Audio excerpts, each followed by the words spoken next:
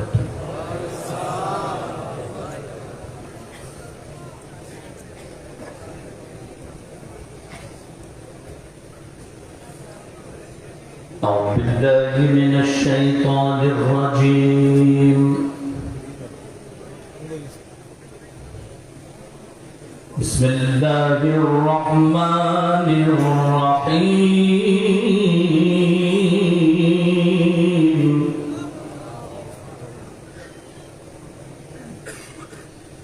رب اشرح لي صدري ويسر لي أمري واحلل عقدة من لساني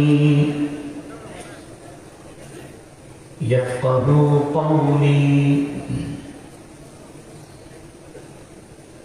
سبحانك لا علم لنا إلا ما علمتنا إنك أنت العليم الحكيم۔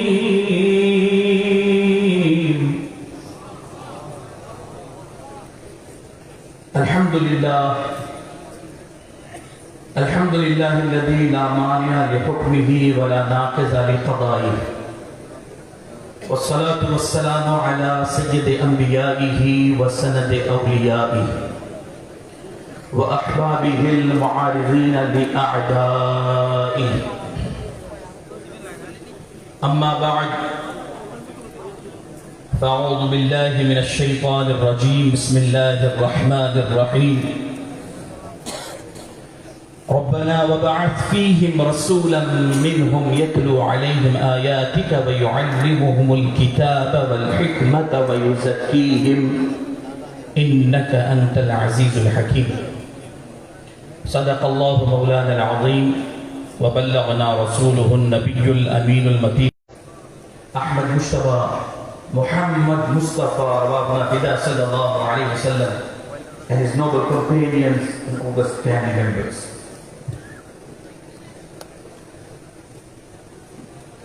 جی میں اردو نہیں بولوں لیکن کچھ تو انگلش میں بولنا پڑے گا کہ پتا تو چلے کہ ساؤتھ افریقہ سے آیا ہے، ورنہ کوئی سمجھے ڈپلیکیٹ آدمی آ گیا۔ اور مجھے اتنا یقین ہے ماشاءاللہ کہ بنگلہ دیش کے مسلمان پہلی مرتبہ اتفاق ہوا ہے، اور اتنا ضرور میں نے نوٹس کیا ہے کہ آپ حضرات انڈین سے زیادہ ایڈوانس ہیں، اسی لیے آپ کی جی ڈی پی بھی ترقی پر ہے۔